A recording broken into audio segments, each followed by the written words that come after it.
Hello, everyone, and welcome to another episode of the Real Estate Development Insights podcast, where we bring you ideas, experiences, and best practices from the real estate development industry. My name is Payam Nursalahi, and I'm going to be your host here. My guest for this episode is Mathieu Fleury. Mathieu is the founding partner at Leader Lane Developments. He holds a master's degree in real estate finance from University of Cambridge in England, and for the past 12 years, he's been working with firms such as Loblaw Properties, Great Golf, Dream Unlimited, and in 2021, he co-founded Leader Lane Developments. Mathieu has been involved in more than 15,000 residential unit deliveries and over 7 million square feet of development all across Canada as part of the portfolio that I just explained. His background is in finance and accounting, so he has a lot to say about project pro forma, numbers, and modeling, and I've had the privilege of working with him very closely for the past 2-3 years on one of their projects. As always, you can find all the relevant information on our website, realestatedevelopmentinsights.com, realestatedevelopmentinsights.com, and please remember to subscribe to the show, and even better, tell your friends and network about us and help us grow the show together. Thank you and enjoy listening.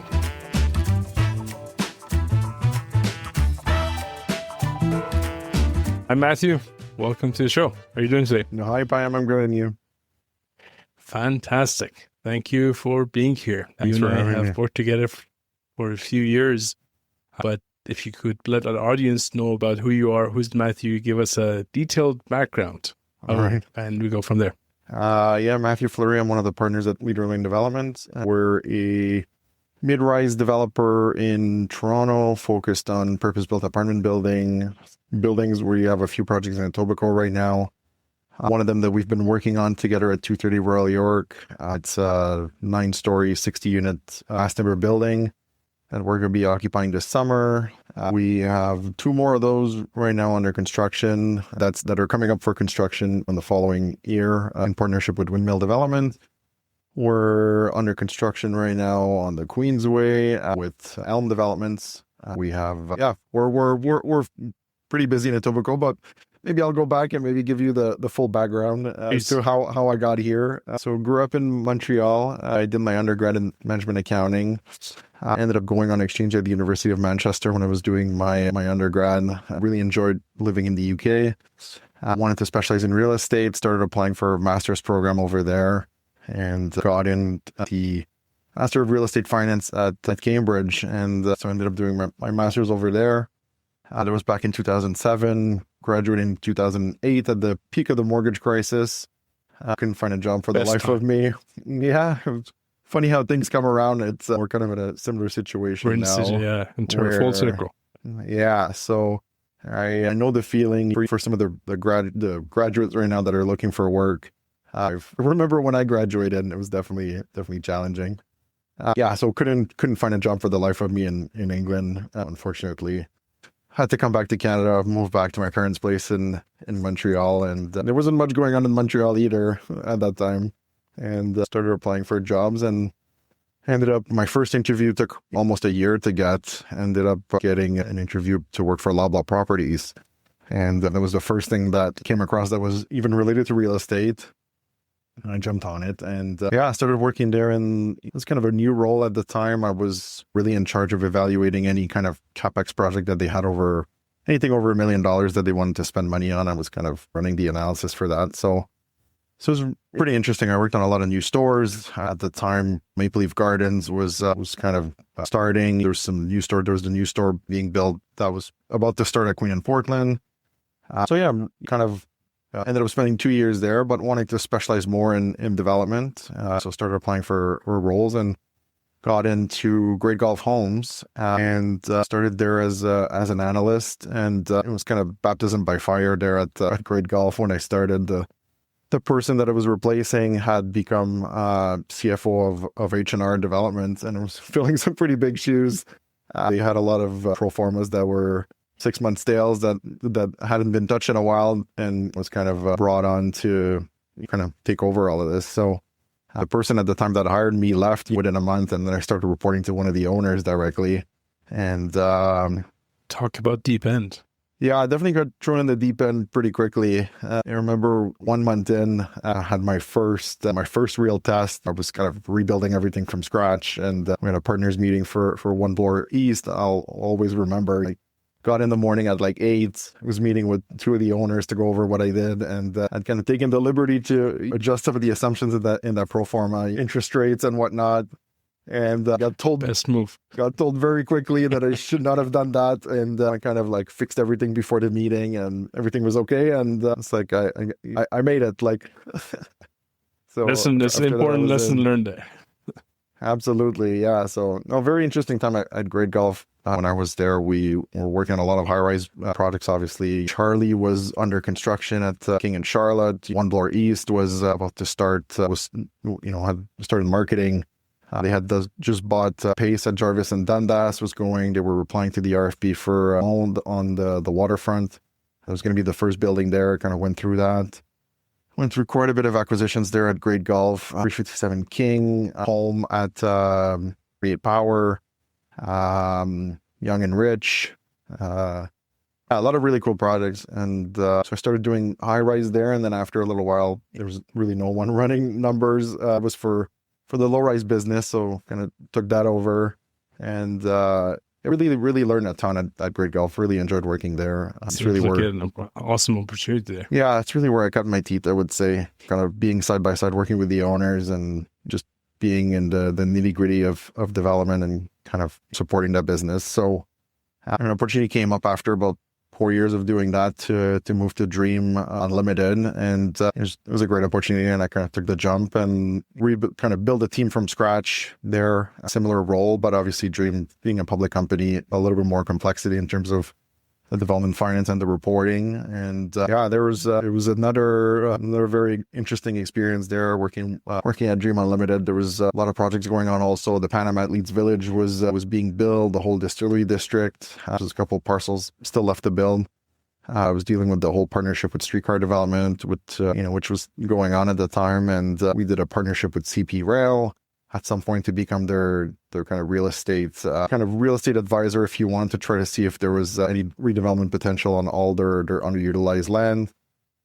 So ended up spending 3 years there, and after I moved to private equity, I worked for ForgeStone Capital for about 4 years. And private equity is a very different world coming from merchant development. But I think it was the right order in my career to kind of having worked for a developer and kind of understanding the whole process, being able to evaluate other people's project. I think that was the right thing to do. And it was very interesting. Also at ForgeStone, he was probably underwriting over 100 projects a year, really investing in one or two at the time. So meeting a lot of people, evaluating a lot of projects, was really on top of the market. And after that, kind of saw a gap in the market when I was at ForgeStone. The projects we were investing in were kind of on a larger side. Ideally, when you're deploying $100 million fund, you don't want to do too many $2 and $3 million equity projects. So you kind of have to pick and choose, and they tend to be on the larger side. But there was a lot of projects that were smaller that I thought had a lot of merit, and kind of saw a gap for really what initially we thought was the end user market being underserved. On the condo side, at least, right? It's really the missing middle that everyone's talking about that not a lot of people have been executing on. Partially because they haven't had to, because the 40, 50, 60-story towers were still viable for a long time. Yeah, and we're working for a very long time. The investor market has been the strongest probably anywhere in the world in real estate, the GTA. So, and the mid-rise stuff has always been very difficult to execute, but not to say that they're not desirable from an end user perspective, right? There hasn't been a lot built. So kind of started with that thesis, and I ended up buying our first site in Oakville, an existing 3-story office building that we were going to tear down and redevelop as a condominium building. Ended up being pretty challenging to kind of find the equity to do it. Talk about smaller projects and talk about private equity. Typically, a lot of the private equity groups, like I said, need some larger projects to make it work. So anyway, our first project didn't really end up going anywhere. We ended up selling the land after a few years, not having done much, but kind of landed on the program that we're doing right now, which is the project that we worked on together at 230 Road, with the intention initially to create a program out of this specific site configuration, which is sites on the avenues that are anywhere from 50 to 70 to maybe 100 feet of frontage that you can kind of replicate, right? And so that's kind of where we are right now. Sorry, I'm just rambling, but that was good because here's the two takes on that intro there. One is that as someone who's worked with you for the past 2-3 years now, you're so calm and humble and cool that unless like a lot of these things that you just said for the first time I'm hearing. The second part is that it's interesting. Some people have 20 years of same experience, and yours doesn't seem to be like that. This is like 20 years of very different types of experiences, which kind of all of them somehow synergize and align, if you may, which is kind of the question. So before we dive into this a little bit more, was the idea of the financing side was always to get into real estate, or was it an event of luck? Yeah, I knew really early on that I wanted to specialize in real estate. Like I'd say even before doing my undergrad, when I was in Cégep, worked on a project on our personal finance class where we're evaluating an apartment building to see how viable it would be to just buy it and renovate it and hold it. And I kind of got hooked right away on the real estate aspect. Like I just thought this is my thing. Yeah, I just thought like, okay, I like the numbers part, but this is really makes it tangible, right? Like you can see it, feel it, touch it, and there's so many aspects to it. Okay, so it kind of worked out then. Yeah, it definitely worked out. I got kind of, I don't know if it's lucky, but I guess for me it was like I kind of knew right away what I wanted to do, and I was able to pursue it, and it worked out. That's a big advantage. So with that being said, I want to kind of switch gears a little bit. The like you said, like you've been around, you've tried different things, and I've watched your portfolio personally. It grew quite aggressively. It has been growing quite aggressively for the past. Leader Lane, I think you guys formally, like officially, have been in existence for like almost 5 years now. Yeah, it's been 5 years now. Wrong. Yeah, and for a 5-year company, you have a very decent sized portfolio. And also, I have to say that you have a relatively small team, but very capable people, so kudos to them. Yeah. But how is that going? Like, I'm just curious. In the past 5 years, in some of the most challenging times that we've seen in the market, is that, maybe walk us through that. Like, how has that happened? You've grown exponentially and hopefully keep doing that. Yeah, no, definitely. We're kind of been two streams, I guess. Like our first starts, really, we wouldn't be here obviously without partners. I mean, after this site that we had purchased in Oakville, we kind of started looking for another project to kind of start generating some fees. And then we kind of came across what our house was doing at the time. They were building their pilot project at Queen and Coxwell. We knew Lead from our time at Dream through the Brightwater project, and we thought that was really interesting what he was doing. If you're not familiar with that project, it's basically two 40-foot sites at Queen and Coxwell on the northwest corner that our house at the time, which we rebranded to Assembly, we're building out of mass timber, 6 stories. They got it done through site plan and minor variance, no rezoning, right? No below grade parking, parking through the laneway at the rear.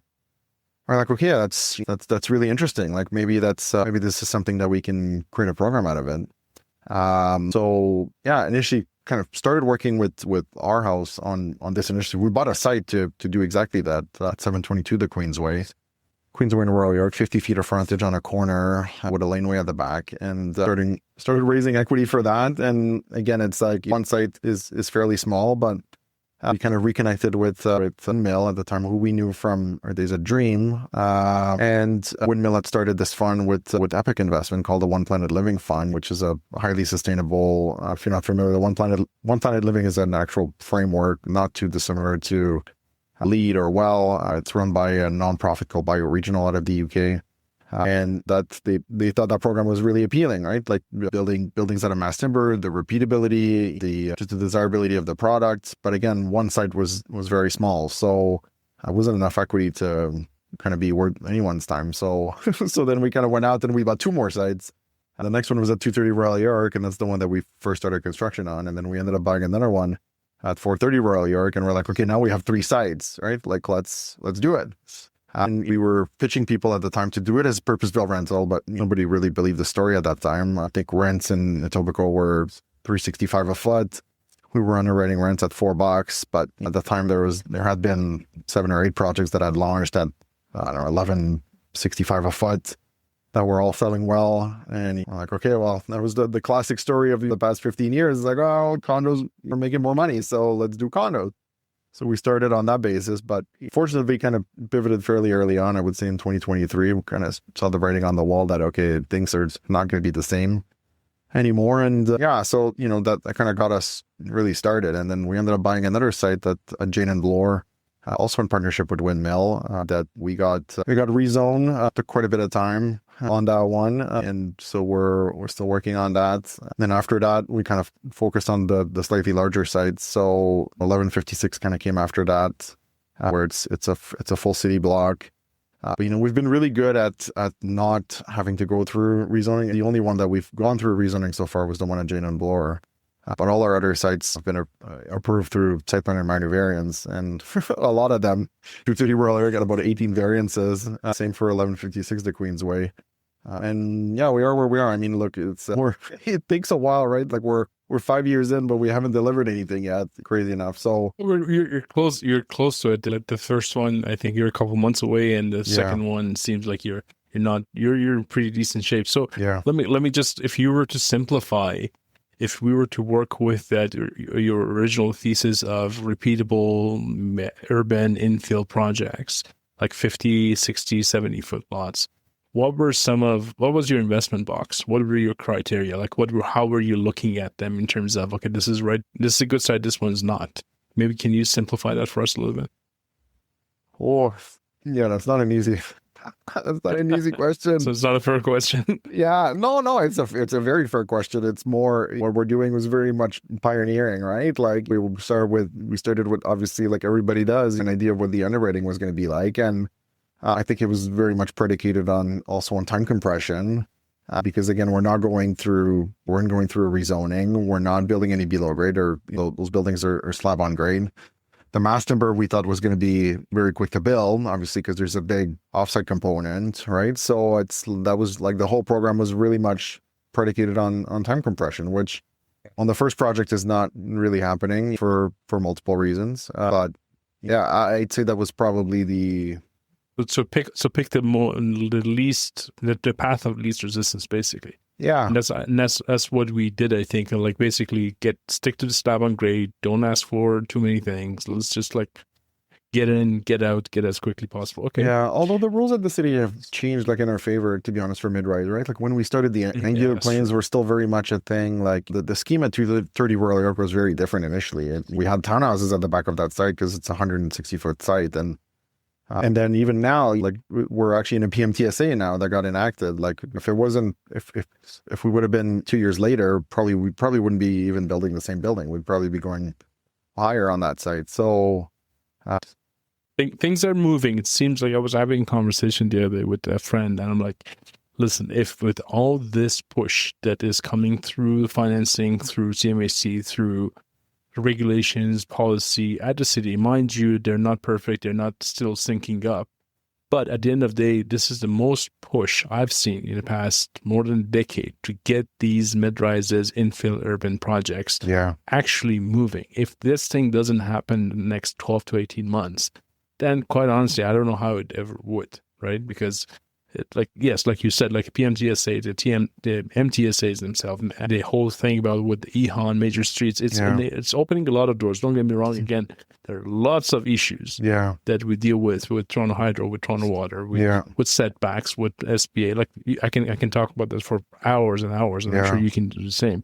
But at the same time, there's a push, and it's been probably the best time to get into mid-rise business compared to the past 15 years. Yeah. I think. No, absolutely. Yeah, it used to be almost impossible, right? Like that's why you haven't seen a lot of them being delivered. Now, totally, like things they're getting done at the city. Like the committee of adjustment is not for the faint of heart, though. Like that's a whole different it's true. process that we can talk about. But no, definitely, I would say like approvals are not even the bottleneck anymore. It's more right. Yeah, it's a making lot the of other numbers things. work. Yeah, it's can you make Making the numbers work? Yeah. Yeah, the uncertainty in the market. So I want to go back to your older days in the more called the larger companies, larger scale projects. I read somewhere, I think on one of the websites, that you've been involved in basically 15,000 delivery of 15,000 units in like 7 million square footage of projects, right? And one of the things that I'm very curious about personally is the processes, the practices, the values, the way these companies that manage to deliver at this scale, how do they go about these? If you were to go back, take a look at the first, let's say, more half of your career before you're starting on your own, and look at it and say, listen, these are the 5 things, 5 principles, 5 rules, 5 processes that I saw that really made a difference for a First Call, for a Dream, for Loblaw. And this is, I think these are the 5 things that I'm going to take away and implement in our own company. What would those be? Yeah, that's a good question. Yeah, it's a great golf. It was very much a kind of one building at a time, kind of, at least in the high rise group, right? Like, we would never even look at multi-phases, or it was very much like, okay, we're going to do one building, right? And we're going to do it really well. And it was concentrated into areas where I guess like they had some comfort that like it was a good place, right? Like they were very much concentrated at King and Spadina at the time. They had a few buildings there.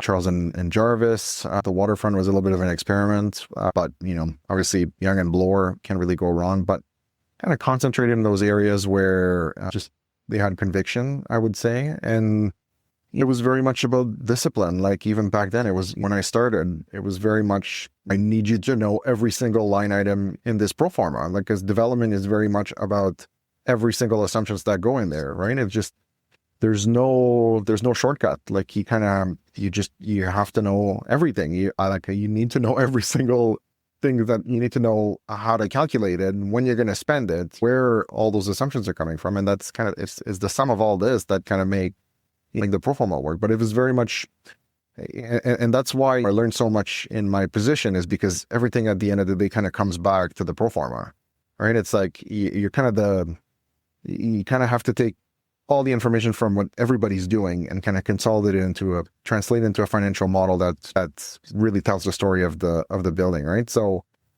and that's why I got to learn so much, is learning from what everybody else is doing, right? Like from the project managers, from the accountants, the construction people, the legal, the sales and marketing. And I was lucky at Grey Golf, we had kind of everything in house. Like we were just doing it all from start to finish. So, and just having that owner's perspective, that was, and really for them, I was really just there to kind of validate what they were already doing in their head. Like they already knew the answer. They just needed me to kind of translate it into something more formal. Put it all together and get it on paper. Yeah, absolutely. So yeah, I was very much about discipline, and like you kind of get to see like how just the efficiency of the building is just so important, right? Like if you're off by a percentage points, it's like, well, it goes from working to not working.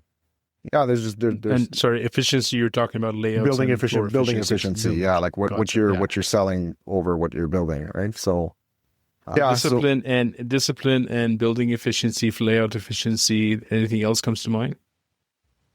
No, I mean, like back then, the market wasn't even a concern, right? Like we weren't even talking about, are we going to be able to sell? Are we going to be able to sell at the right price? It was more like, okay, you were underwriting a number, and it was like, okay, most likely it's going to sell faster than you thought at higher prices. So that was never an issue. But then it was like, okay, it's figuring out the timing of like, okay, we need to start construction as soon as we can, right? Like, and that was kind of the goal. And I guess it still is if you're building a condo, right? Like a lot of groups have been getting caught by pre-selling in one market, building in another, where construction costs are escalating so quickly that just, it becomes very challenging. And some groups are really specialist at that, of like just selling really quickly and then putting shovel in the ground extremely quickly. Now the formula is very different for purpose built. It's arguably a lot more risky, where you're kind of locking in your cost without knowing what your revenue is going to be.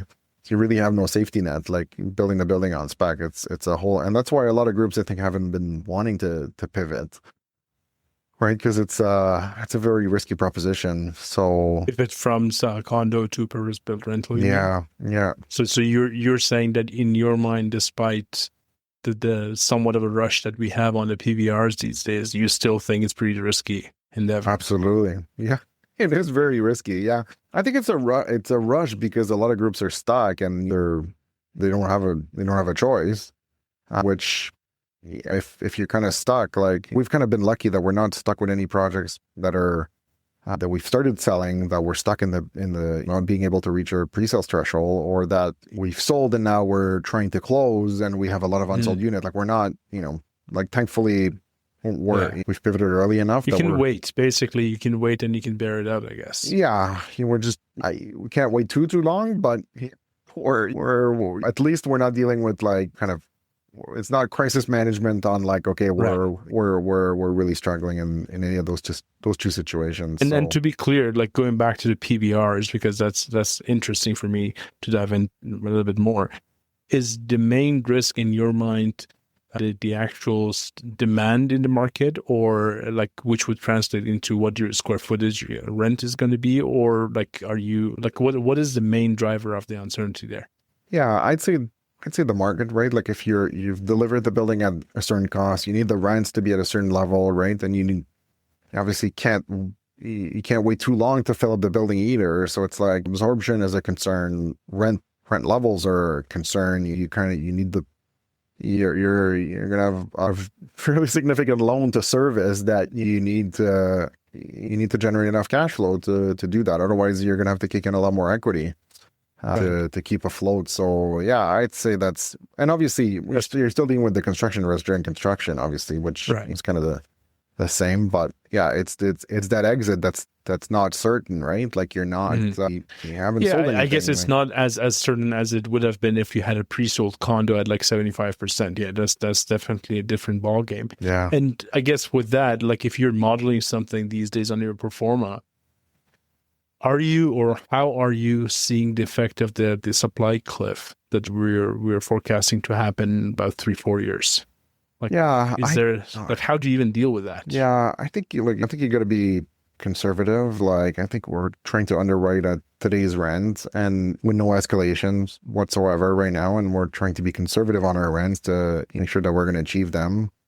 But yeah, in the back of your mind, you're kind of thinking like, okay, there's a real supply cliff that's coming, right? Like the forecast for 2029 is at the moment 0 new condo being delivered. Immigration a slowdown. Obviously, we're not at the 1.4 million that we were at like a year or two ago.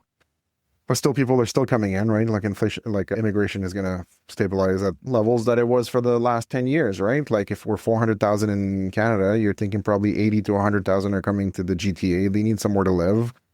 And we were never delivering enough units in our market anyway, but now we're going to levels that are just unsustainable. Like if people think that it was expensive before, things are about to get a lot more expensive when there's really nothing being delivered. So it's just, I think the rents are going to have nowhere to go but up. The big question is kind of the state of the economy, which can people afford the rents that you have to charge to build those buildings, right? So it's like salaries haven't really gone up in the last, like salaries are really lagging, right? Like I kind of go back to my own personal experience where when I bought my first condo unit back in 2000, and it would have been probably 2011, right? Like I bought something at $400 a foot, and I was at a certain point in my career where I could afford that. But now that same unit at the point that we're at right now is at least $1,000 a foot, maybe a little bit less today because the market has come down, but it's significantly more. But the salary that incomes haven't gone that up. Yeah, like if I was at the same point in my career, I'd probably be making a little bit more, but not double, not double or triple. So I think I think a lot of people are going to be forced into purpose built, which we haven't been delivering enough purpose built rental in our market. So I think that's a good thing because I think it's a lot more desirable if you want to rent to be renting from in a professionally managed building where you have security of tenure, right? No one's going to kick you out. It's professionally managed. There's someone to call if something goes wrong, as opposed to dealing with a one-off landlord that might or might not be responsive. So, So there's. I'm just trying to wrap my head around. So wouldn't what you just explained make the PBRs actually the more, I guess, best performing or having the best opportunity in the future of like a risk adjustment investment type? Yeah, you would. I mean, it's got good things going for it, but it doesn't make it less risky in terms of the economics of like Right. having to deliver it on that formula. Like, I think the problem with condos right now is that the formula is broken to be able to deliver condos the way we were delivering it in the last 15 years, right? Where you're really relying, like you said, you're relying on the investor market. You need to be at least 70% pre-sold. You're selling off plan to investors. Like, it's very few end users are making life decisions 4, 5, 6 years ahead. So it's really people that have been lucky, like that people have been wanting to invest in real estate to get those projects going. But right now, it's just if the investor market is gone for a few reasons. I mean, a lot of those investors were banking on price appreciation, which right now is not happening, and we're banking on their units being able to cash flow, and that's not happening either, right? So I think the investors kind of got burned, and who knows when they're gonna be coming back to the market. Like, in my opinion, is that they're not coming back on the same fashion that they were before. So it's going to be very hard to get even a 40-story tower going when you can't pre-sell units. Like, so it's like the formula is going to have to change if we want to have a condo market. So like PBRs are basically the better of the two evils at this moment in time, but they're not necessarily a knight in a shining armor. No, they're not. It's just like the returns are tight, right? Like there's other places maybe to put your money that could generate better return, right? Like the stock market is probably one of them, right? Where that's true. You're like, that's even where bonds are, it's like, okay, like if I can invest my money risk free at 4 or 5%, it's like, okay, am I really taking this much risk on it's a riskier proposition, obviously, to be buying real estate. So I don't know. Time will tell. But yeah, it's definitely a very interesting time in our market. I want to segue with that. I think I kind of know the answer, but I want to ask you anyways.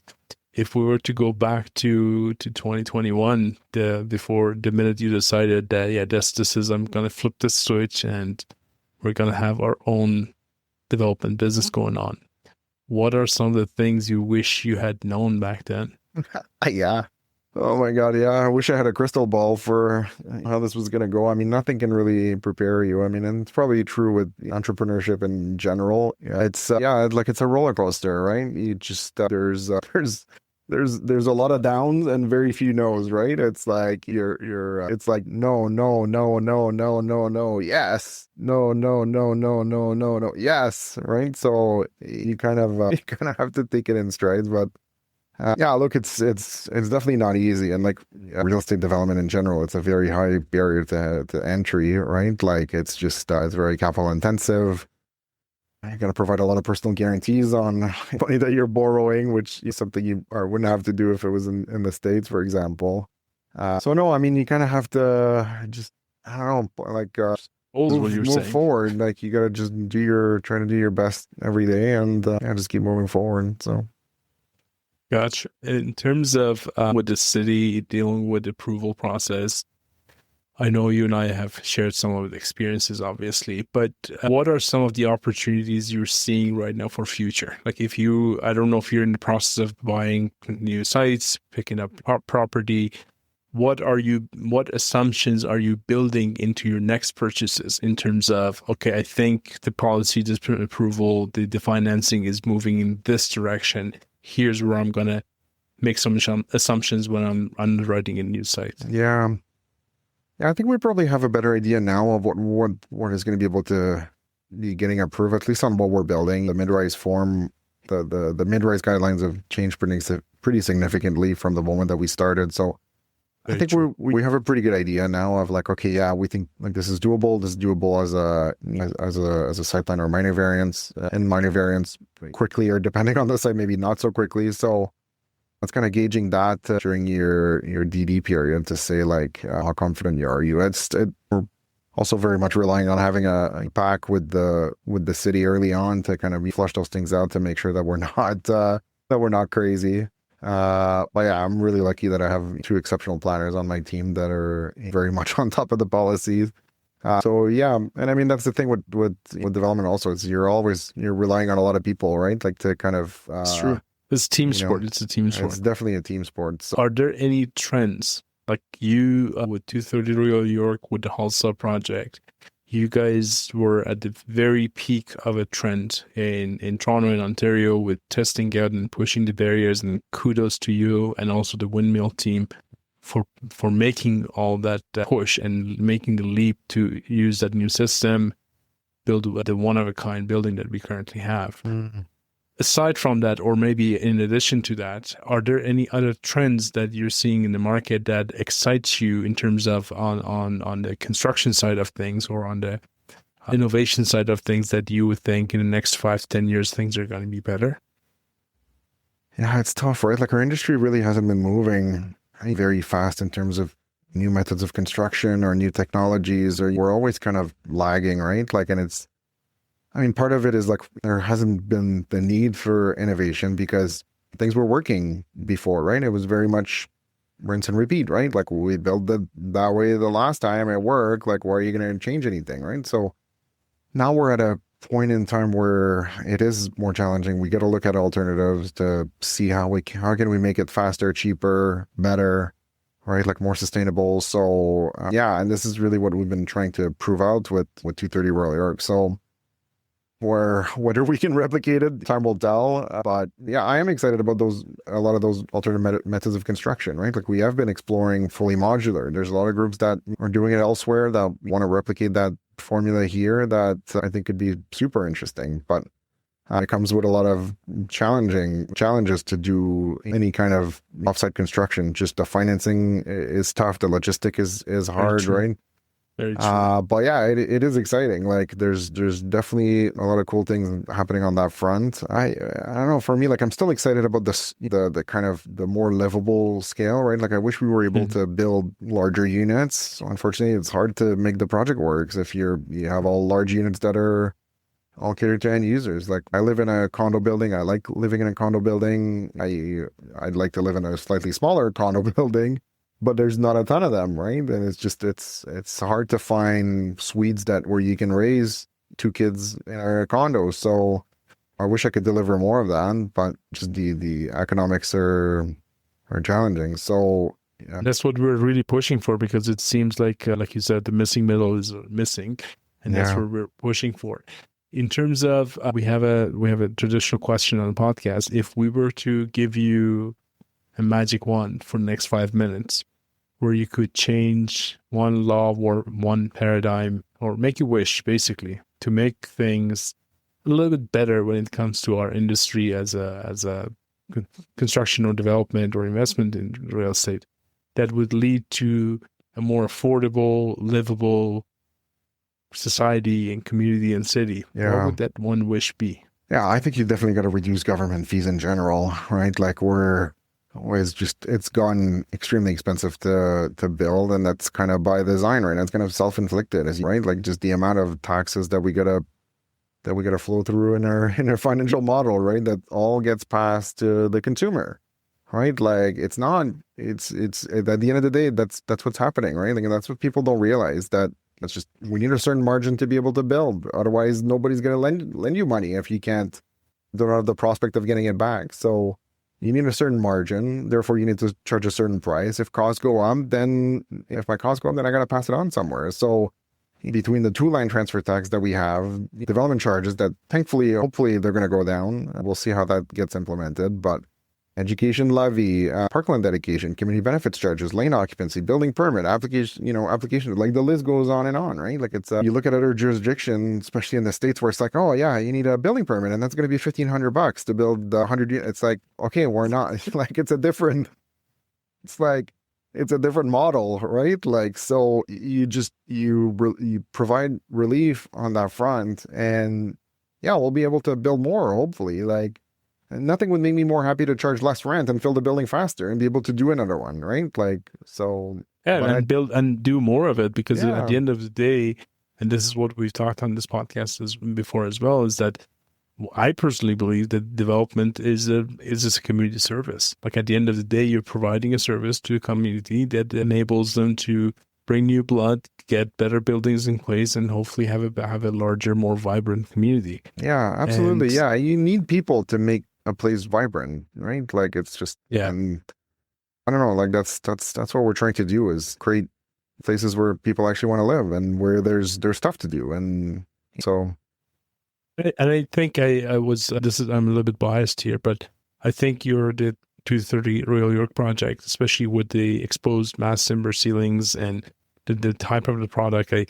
You and I have joked about this before on the site, that it's a Bentley of a product. It has, I don't think there's anything in the market that you guys have not put on that I project. know. So leaf platinum, geothermal, mass timber, Yeah. modular, net zero, passive house grade. Like, is there, like, there's probably like 16 different checkboxes Yeah. and awards and certifications. And somehow we're not able to get the top TGS tier on this building. It's just like, how, I right? can't believe that. Like, yeah, I know. It's hard to find. I mean, there's been no really, like when you talk about incentives, right? Like from any levels of government, there really hasn't been any. We haven't been fast tracked to anywhere. We haven't cut any breaks, right? Like talk about having to deal with Toronto Hydro, right?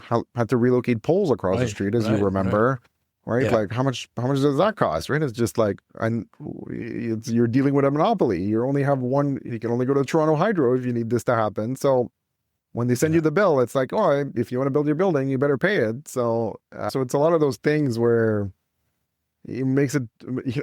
Talk about this as another form of government fees, right? Like that's kind of disguised where it's just like you start and you're not thinking that, okay, like I wasn't planning on having to do that. It's like the rules change midway through our SBA submission, where the face of our building was now too close because they changed the rules midway through, right? So I don't know, but yeah, I wish it was easier to build the smaller scale buildings, like the 60-unit building, but it's very challenging. It's just like the buildings are not efficient enough, right? It's just the floor plate's too small, but we can't go.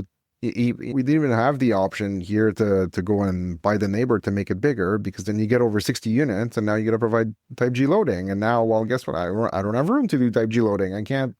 There's not enough room. So it's just like it's a weird maze that we have created for ourselves as a community, that you kind of have to, you get stuck in it. Like you said, you're absolutely right. And you get more than 60, you go over 60, you have type G loading, turning the radius doesn't work. Whole bunch of other things kick in, and then at the same time, it's also waste, because you are in the PMTSA area now, and the next neighbor who wants to go there is going to have a much harder time because now they don't have the access. Yeah, and there's a lot of fixed cost, right? Like it's like you're still building one ground floor, one lobby, right? Like one garbage. You're still building one garbage room, one bike. It's like, but now you're only building so much above that's leasable. And that's one thing when we're discussing like the pitfalls of development and underwriting. It's like adding or removing a floor to a building has a huge impact. It's not linear at all. Like there's people in my career have loved doing rule of thumbs of like, oh, we're building 1,000 square feet more, 5,000 times your margin. That's how much more we're making. No, it doesn't work that way. Like it's absolutely not. It's just very true. Very true. It doesn't work like that way, and especially for when you hit the threshold floors, where you go from the 3 to 4, when you go through 6 to 7, and you go and so forth. There are thresholds in code, and this is where all the complexity. I'm sure you and I can talk about this for hours in terms of discrepancies and non-alignment that exists between the code and Enbridge and Toronto Hydro and Toronto Water and planning and transportation and all the fun stuff that we get to go through all day. I feel like we can have a venting session here for quite some time. Yeah, no, there's a lot of complexity, but that's what keeps it interesting also. Like, and you're still learning something new every day, I'm sure, right? Like there's always something that you haven't come across that you're like, oh, wow, I didn't know that, or this is different, or every project is different. And it just, to me, that's what keeps it interesting. But yeah. Yeah, that's pretty good. Thank you. Before I let you go, I want to ask you about the balconies. The balcony is one of the other trade-offs that is happening. Like we used to have a lot of balconies out of these buildings. Yeah. I know on that particular project, at some point we got rid of the balconies. It had many different reasons, and one of them was cost. The other one was the thermal performance of the envelope, the passive house requirements, which made it very difficult to get balconies. But on a pro forma, I'm curious, how do you deal with existence or non-existence of a balcony? Yeah, it's tough. It's tough to say if it's going to create historically, when it was a for sale product, the brokers would always tell us like, oh, you're not going to be able to sell it if you don't have a balcony, right? So it was like, okay, well, if we want to sell it, whether people are going to use it or not, you never wanted to take the chance of not doing them, right? Like rental, it might still be a gamble not to have balconies, but maybe it's less of a concern depending on how it's used. To me personally, depending on the depth of the balcony, it really depends if it's making it usable or not. Like if you only have 5 feet of depth and I've been living in condominiums for the last, 20 years almost, maybe more now. I can tell you my balcony utilization has not been very high, like maybe because of the location, but mostly because the size of the balcony that I have is just not conducive to, if you can't put a full dining table on it, then are you really going to go sit there? Like just, I don't know. Some people do, don't get me wrong. Like, but to me, unless it's a more of a terrace that has 10 feet of depth, let's say, where you can actually become almost like a bonus room, I think you can live without it, right? Like in the right neighborhood where it's like just the neighborhood is really your amenity at the end of the day, where you're like, okay, let's go outside. Like, and so neighborhood as your amenity, that's I love that concept. And we've been talking about that as well, is that's one of the things that we're hoping that the city looks into and doesn't force every building, regardless of their location, to have to carry the same amount of amenity burden on their location. I agree. It's just wasted space. I know. Like, look, some amenities for sure make sense, and some are getting used, but I also, depending on how it's programmed, I think some of them are very much not getting used, right? Like if you have a lot of the party rooms, depending on the size of your building and the location of the party room, is probably not getting in a lot of use, right? Like, so 230 Royal York, we're hoping it's going to get used because the city really forced us to do it. It has a great view, by the way. It has a fantastic view there on the top floor where you're kind of overlooking the city. You have a view of the lake, 180-degree view of the lake, which is kind of phenomenal. And to me, if I was living in that building and if I was working from home, then I'd want to go use the co-working space on the top floor. And I think it will get a lot of use, but sometimes it's like forcing you to stick amenities where you're like, okay, like this could actually be leasable area and actually improve the performance of the building and make the project be viable. I think it's just, it's kind of silly.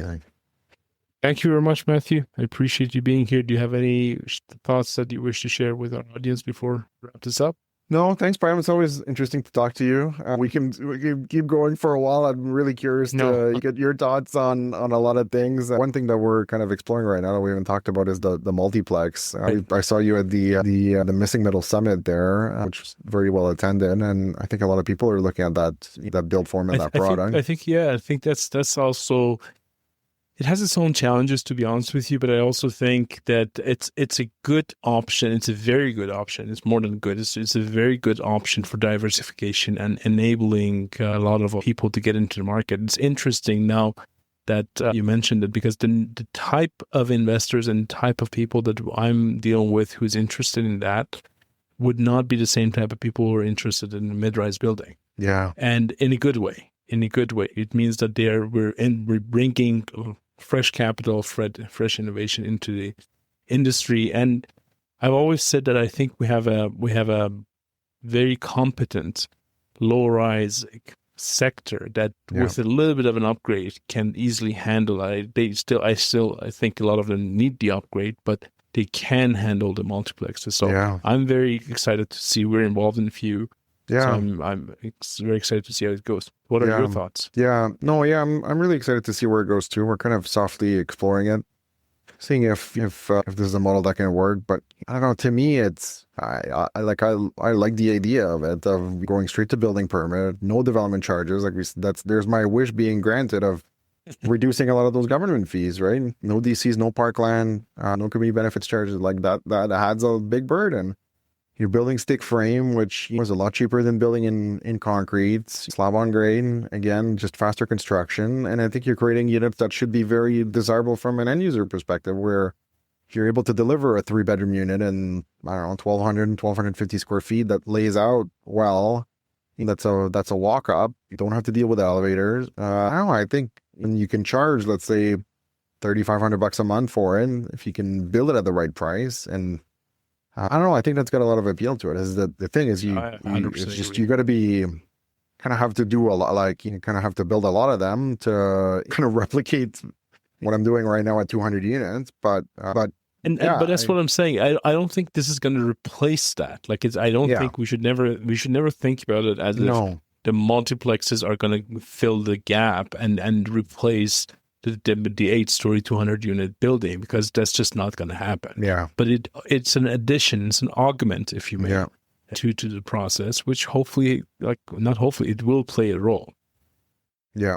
No, I agree. No, look, I think all forms of housing are good. Like we need as much as we can. So, and you're kind of seeing it right now, right? Like there's a lot of deliveries right now, and the rents are going down, and that's supply and demand in action. Like, and that's what people should want, right? Like for years we've had the fight of like, oh no, this is not a supply problem, right? Like it's just no, it very much is following This is a economics supply problem. economics 101, right? Like of supply and demand, like, and you're seeing it right now. So, and I think you're going to see it on the other side when there's no more supply. So yeah, so I don't know. Hopefully we find a way to do a soft landing on that cliff, because that is a scary cliff.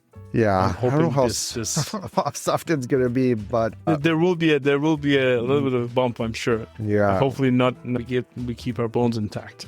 Let's put it this way. yeah, no, that's what we're hoping for. We're hoping to make it through the other end of that cycle and kind of being better positioned to do more. So, yeah.